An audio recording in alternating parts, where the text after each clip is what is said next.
Hello everyone, welcome back to our class commerce with Mona ma'am classes. तो start करते हैं हम आज की क्लास। हम chapter 4 class 11th business studies का टॉपिक कर रहे हैं और आज हम ई बैंकिंग करेंगे इसमें। सो स्टार्ट करते हैं। The growth of internet and e commerce is dramatically changing everyday life with the World Wide Web and e-commerce transforming the world into a digital global village। तो आप जैसा कि देख रहे हैं अब जो है हमारा जो है ट्रांसफॉर्म हो रहा है ई कॉमर्स और वर्ल्ड वाइड वेब के थ्रू। जो हमारी लाइफ में काफ़ी सारे चेंजेस आ रहे हैं। हम ऑनलाइन शॉपिंग करते हैं, ऑनलाइन कैश विड्रॉल हो जाता है, ट्रांजैक्शन भी हमारी जो है वर्चुअल हो जाती है ना। The latest wave in information technology is internet banking. तो लेटेस्ट क्या चल रहा है हमारा internet banking. It is a part of virtual banking and other delivery channel for customer. तो अब हम जो है ट्रांजैक्शन वर्चुअल कर सकते हैं, वही है। In simple terms internet banking means any user with PC and a browser can get connected to the bank website to perform any of the virtual banking functions and avail of any of the bank service। तो आज की date में हमें जो है bank service अगर लेनी है तो ज़रूरी तो नहीं हमें कि ब्रांच में ही जाना पड़े अपने और अपना टाइम जो है वहाँ पे वेस्ट करना पड़े। नहीं, हम इंटरनेट बैंकिंग के थ्रू बैंक सर्विस ले सकते हैं घर बैठे बैठे अपने PC पे। फ़ोन पे भी हो जाता है। There is no human operator to respond to the needs of the customer. तो ह्यूमन ऑपरेटर की ज़रूरत है कि आज की डेट में ऑनलाइन काम हो जाता है हमारा। तो the bank has a centralised data base that is web enabled. All the services that our bank has permitted on the internet are displayed on a menu। तो आप कभी बैंक की साइट पे जाइए, वहाँ पे मेन्यू क्लिक करिए, उन पे जो भी सर्विसेज है और जो भी इनकी सब कुछ आपको मेन्यू में मिल जाएगा। आप उस हिसाब से अपने सर्विसेज चूज़ कीजिए, आप उनको सर्विस जो है अवेल कर सकते हैं। Any services can be selected and further interaction is dictated by the nature of service. Okay, in this new digital marketplace, banks and financial institutions have started providing services over the internet। तो आज की date में जो है हमें financial services भी internet पे मिल जाती है। This type of services provided by the banks on the internet called E banking. तो जो भी ये सर्विसेज हमें इंटरनेट पे प्रोवाइड कराती है बैंक्स, उसको जो है ई बैंकिंग कहते हैं। सिंपल सी बात है ये। Okay, lowers and transaction cost add values to the banking relationship and empower customers. E banking, अब ट्रांजैक्शन कॉस्ट कम लग रही है हमें, तो इससे क्या हो गया, बैंकिंग कस्टमर्स जो है उनको एम्पावरमेंट मिल रही है। ज़्यादा से ज़्यादा कस्टमर अब बैंक में बढ़ते जाएंगे, इससे बढ़ रहे हैं, बढ़े ही हुए हैं अब तो। ई बैंकिंग इज़ इलेक्ट्रॉनिक बैंकिंग और banking using electronic media. Thus, e-banking is a service provided by many banks that allows a customer to conduct banking transactions such as managing savings, checking accounts, applying for loans or paying bills over the internet using a personal computer। तो हम internet banking के through क्या क्या service ले सकते हैं उसके उसमें जो है एग्जांपल दिए गए हैं। जैसे कि हम अपने सेविंग्स को मैनेज कर सकते हैं, अपना अकाउंट चेक कर सकते हैं, बैलेंस चेक कर सकते हैं, अप्लाई कर सकते हैं लोन के लिए, या अपने बिल्स की पेमेंट भी हम ऑनलाइन कर देते हैं। अगर कोई पेटीएम आप लोग यूज़ तो आजकल तो सब करते हैं, जितने भी हमारे पेटीएम हो गया, फ़ोनपे हो गया एक्सेट्रा, तो पेमेंट हम ऑनलाइन कर देते हैं बिल्स वगैरह की इंटरनेट का यूज़ करके, है ना, या फिर अपने पर्सनल कंप्यूटर से या फ़ोन से कर लेते हैं। मोबाइल टेलीफोन और handheld computer personal digital assistant. The range of service offered by e banking are. तो कैसी सर्विस जो है ई बैंकिंग हमें ऑफर करती है, आइए देखते हैं। पहला तो ऑटोमेटेड टेलर मशीन ATM ई बैंकिंग ऑफर करती है। ATM की फुल फॉर्म याद कर लीजिए, 1 नंबर का क्वेश्चन आ जाता है एग्जाम में। And point of sales, electronic data interchange, credit card, electronic और digital cash, electronic bank transfer. तो ये सब जो है सर्विसेज हमें ऑफर की जाती है ई बैंकिंग के द्वारा। The 2 ways in which EFT can be done. EFT electronic bank transfer. तो हम जो अपना अमाउंट ट्रांसफ़र करते हैं इलेक्ट्रॉनिकली कैसे करते हैं, 2 मेथड से। NEFT and RTGS। NEFT का फुल फॉर्म ये भी इम्पॉर्टेंट है, याद कर लीजिए full form, national electronic fund transfer. And RTGS real time gross settlement. ये क्या होता है, इसमें जो है इमीडिएट ट्रांसफ़र करते हैं, ये रियल टाइम बेस्ड पे होता है, साथ के साथ ट्रांसफ़र हो जाता है। इसमें जो NEFT में ये थोड़ा टाइम टेकिंग होता है। इनके बारे में डिफरेंस आगे आएगा तो पढ़ेंगे इनके बारे में, नहीं तो अलग से क्लास बना के आपको मैं समझा दूँगी। बेनिफिट्स क्या होते हैं ई बैंकिंग के, आइए देखते हैं। First, E banking facilitates digital payments and promotes transparency in financial statement. तो इससे क्या है, ई बैंकिंग के थ्रू हमारी जो डिजिटल पेमेंट, डिजिटल इंडिया याद होगा आप लोगों को शुरू हुआ था, तो डिजिटल पेमेंट को प्रमोशन मिलता है। और जो है हमारी ट्रांसपेरेंसी रहती है फाइनेंशियल स्टेटमेंट में। तो हमने जो भी ट्रांजैक्शन किए हैं तो उसका डाटा ऑनलाइन ही आ जाता है ना हमारे पास, हमने कहाँ ट्रांजैक्शन किए हैं, तो ट्रांसपेरेंसी है इसमें एक। सेकंड, ई बैंकिंग प्रोवाइड्स 24 आवर्स 365 डेज। तो भाई ये 24 घंटे पूरे साल हमें जो है ई बैंकिंग की सर्विस मिलती है। बैंक तो भी बंद रहता है संडे को, है ना, या किसी हॉलीडे पे ऑफ भी रहता है, बट ई बैंकिंग क्या ऐसा बंद रहती है कि आज तो 15 अगस्त है, आज कोई हम पेमेंट कर ही नहीं पाएंगे, कर सकते हैं ना हम पेमेंट ई बैंकिंग के थ्रू, है ना। तो ये 24 आवर्स 365 डेज की सर्विस हमें मिलती है ई बैंकिंग से। Third, customers can make some of the permit transactions from office और हाउस और while travelling via mobile telephone. तो हम कहीं से भी जो है अपना पेमेंट कर सकते हैं। ओके, आइए देखते हैं transactions, goods, services. Mode of payment क्या रहेगा, हमने ट्रांजैक्शन करना है गुड्स की, या तो हमने कोई चीज़ खरीदी है, कोई हमने सर्विस लिया, उसका हमें ट्रांजैक्शन करना है। मोड ऑफ पेमेंट हमारा दो तरीके, हम कैश दे देंगे या डिजिटल पेमेंट करेंगे। डिजिटल पेमेंट कई तरीके के होते हैं, इसमें एक प्लास्टिक कार्ड्स होते हैं, मतलब हमारा डेबिट कार्ड है ना, डेबिट कार्ड हो गया या क्रेडिट कार्ड हो गया, ये सब प्लास्टिक कार्ड होते हैं। और ई बैंकिंग, वही debit card, credit card. Okay, e banking USSD। तो कितने टाइप के हैं हमारे ये ई बैंकिंग, हम पॉइंट ऑफ सेल एक डिवाइस आता था POS करके, आपने देखा होगा, उसमें हम ऐसे कार्ड स्वाइप करते थे, एंटर करते थे, पहले चलता था। AEPS ये आधार इनेबल्ड पेमेंट सिस्टम होता है। ये UPI यूनिफाइड पेमेंट इंटरफेस जो भी हम यूज़ करते हैं अपना आज की डेट में, फ़ोन पे वगैरह। Micro ATM, Bhim app, mobile wallets और प्रीपेड कार्ड्स। तो ये सारे जो है हमारे ऑनलाइन मेथड है, ई बैंकिंग के मेथड है पेमेंट्स करने के। और दूसरा कौन सा था हमारा पेमेंट्स करने का मेथड ई बैंकिंग का, दूसरा था हमारा plastic card, means debit card, credit card, ATM पे जाके जो हम यूज़ करते हैं। ओके, एंड एक और दूसरा कौन सा था हमारा कैश, ठीक है, जो पहले चलता था, आज भी चलता है, ऐसा नहीं कि बंद हो गया है, बट हाँ थोड़ा कम हो गया है। Fourth, it inculcates a sense of financial discipline by recording each and every transaction. तो हमारे हर एक ट्रांजैक्शन का रिकॉर्ड रहता है।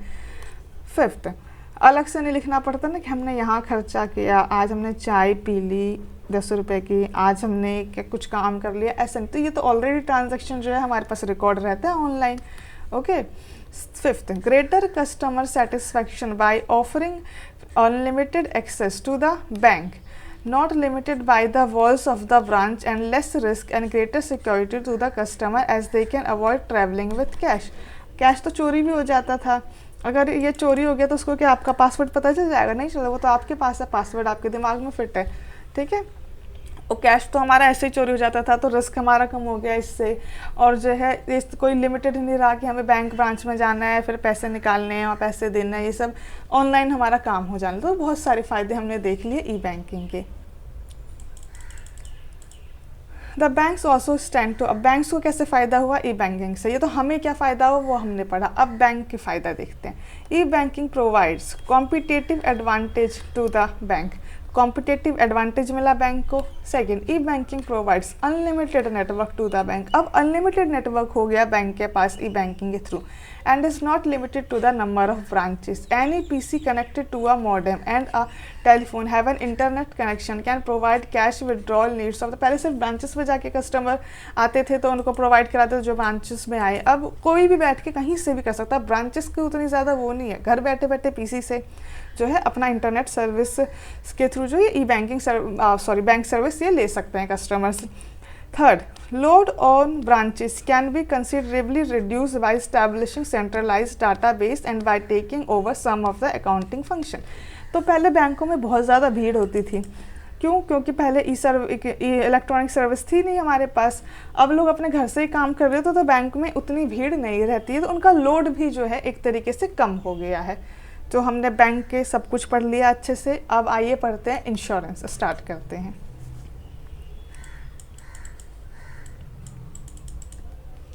आज गाइस पूरी कोशिश रहेगी कि ये 4th चैप्टर और 5th चैप्टर कवर करा दिया जाए आज में। ओके, सो स्टार्ट करते हैं। मतलब एक क्लास में नहीं, और भी क्लासेस आएगी। ज़्यादा मैं लंबी क्लास नहीं रखती क्योंकि फिर बच्चे नहीं देखते। Okay, life is full of uncertainties. The chances of occurrence of an event causing losses are quite uncertain. जो हमारी लाइफ है वो पूरी अनसर्टेनिटीज से है, हमें नहीं पता हमारे साथ कब क्या हो जाए, है ना। तो कई बार ऐसी चीज़ें होती है हमारे, मतलब हमारा लॉस हो सकता है, हमारी लाइफ का लॉस हो सकता है, कुछ भी हो सकता है, अनसर्टेन है हर चीज़। There are risk of death and disability of human life.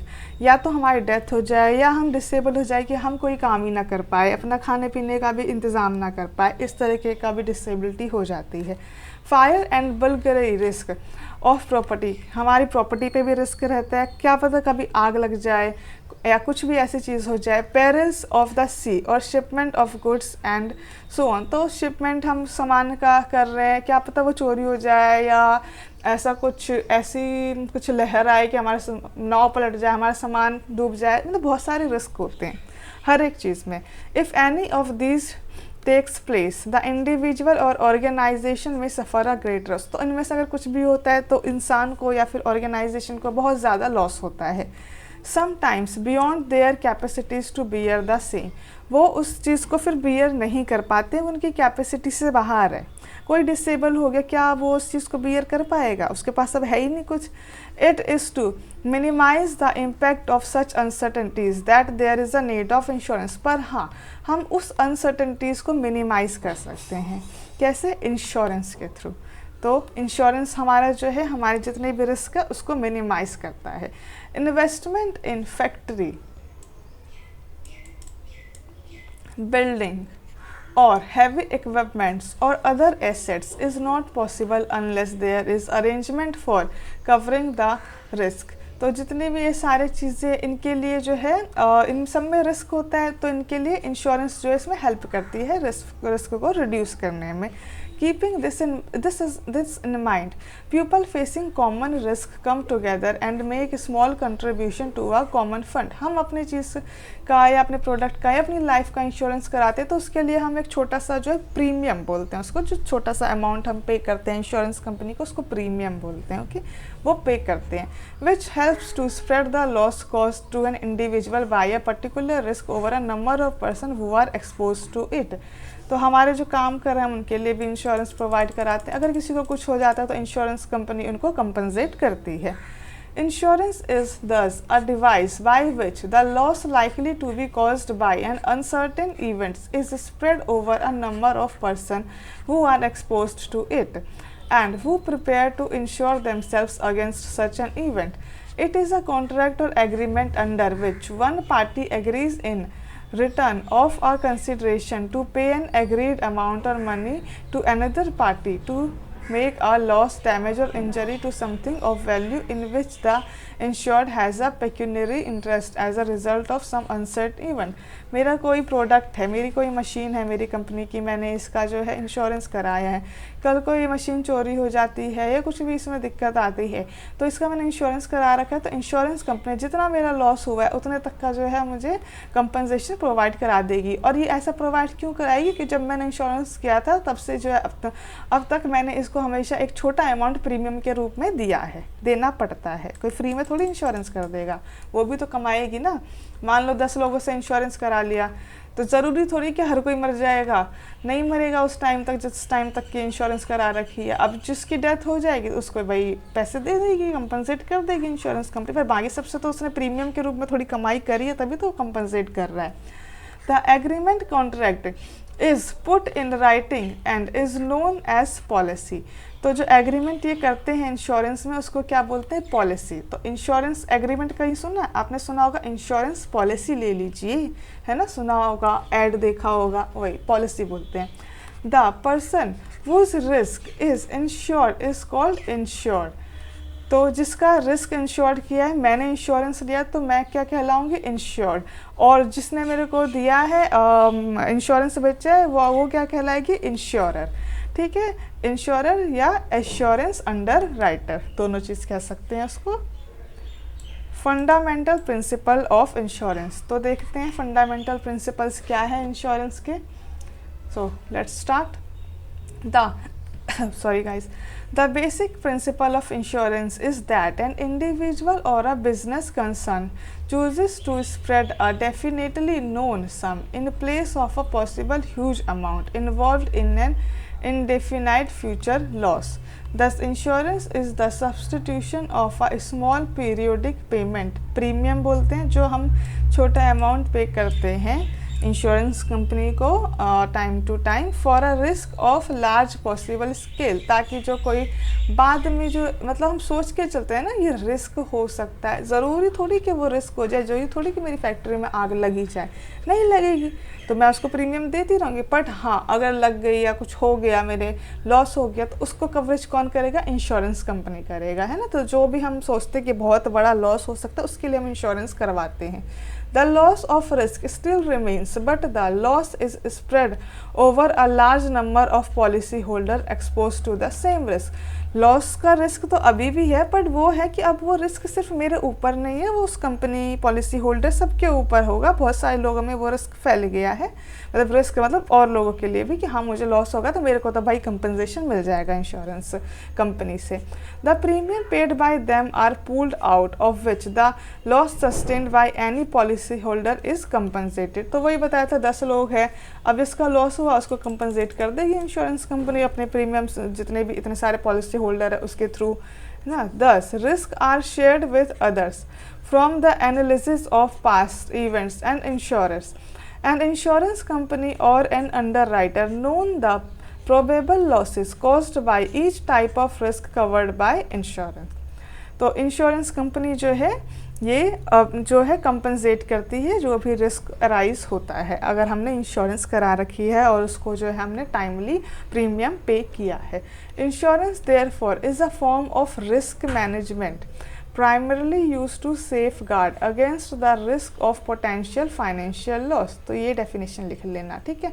Insurance क्या है? ये एक तरीके का रिस्क मैनेजमेंट है जो कि हमें सेफ गार्ड प्रोवाइड कराता है कोई भी पोटेंशियल जो फाइनेंशियल लॉस होगा उसके against. Ideally, insurance is defined as the equitable transfer of the risk of the potential loss from one entity to another in exchange for a reasonable fee. Fee लेती reasonable, that is called premium. Insurance company therefore is an association, corporation or an organization engaged in the business of paying all legitimate claims that may arise in exchange of a fee। फ़ी के बदले में वो जो premium है उसके बदले में वो हमें जो है इंश्योरेंस प्रोवाइड कराती है, कवरेज प्रोवाइड कराती है रिस्क से।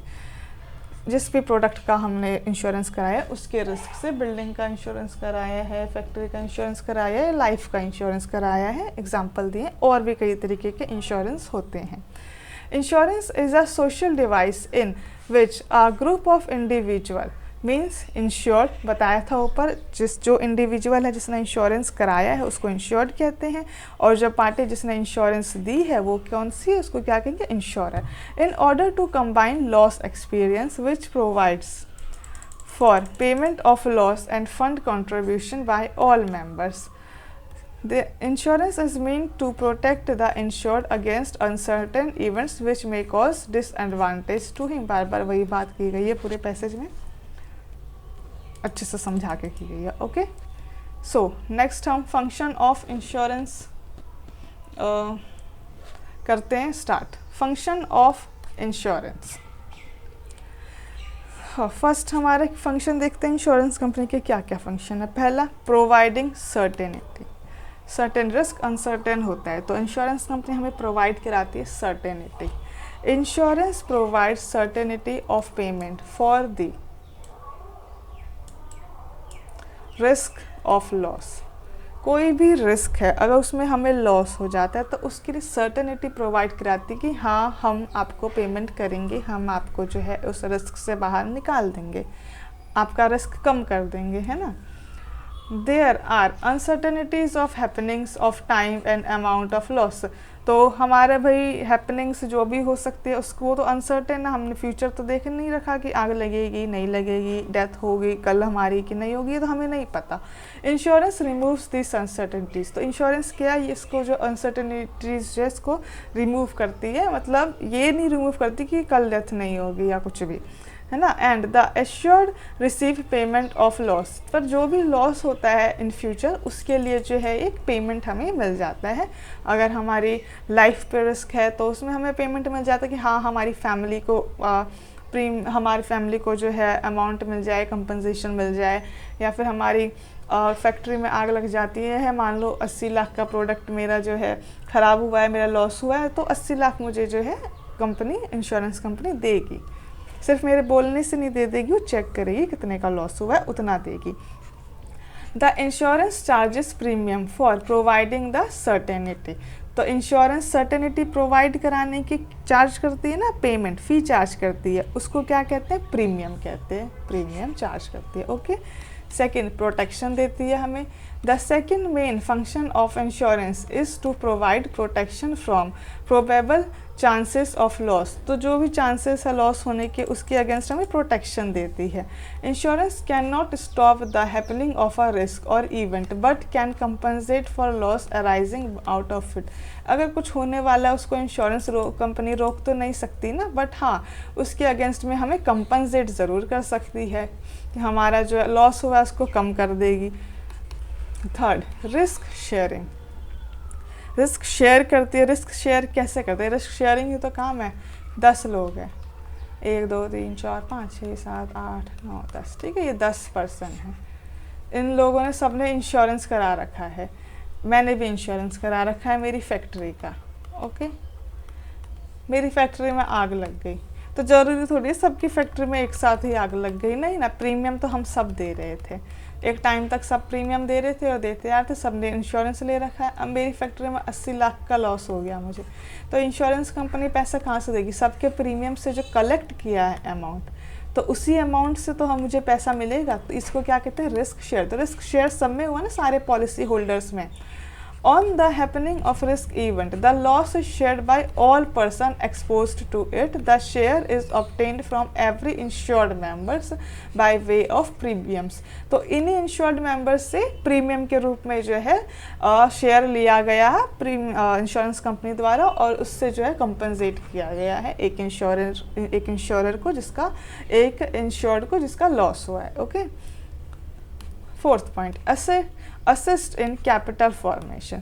The accumulated fund of the insurer received by way of premium payments made by the insured are invested in various income generating schemes. तो इन्होंने जो प्रीमियम दिए थे तो ऐसा तो नहीं है बस ये पैसे लेके बैठ गया इंश्योरेंस कंपनी, अब किसी का लॉस होगा तो इसमें से तो नहीं, वो उस पैसे को इन्वेस्ट कर रहा है इन जगह, ऐसी जगहों पे जहाँ से उसको जो है अच्छा खासा इनकम जनरेट होगा। तो पूरा बिजनेस मतलब इसी पे चलता है, प्रीमियम से ही बिजनेस चल रहा है इनका। बैंक में भी सेम ऐसे ही था, जो डिपॉजिट कराते थे उसी को वो अलग अलग जगहों पे इन्वेस्ट करते थे, प्रॉफिट कमाते थे, कुछ थोड़ा सा इंटरेस्ट वो अपना जो है कस्टमर को देते थे और बाकी से अपना प्रॉफिट भी कमाते थे, सैलरी भी देते थे, सारा काम करते थे। प्रिंसिपल ऑफ इंश्योरेंस, आइए प्रिंसिपल ऑफ इंश्योरेंस देख लेते हैं। इसके बाद कितना है एक बार चेक कर लूँ।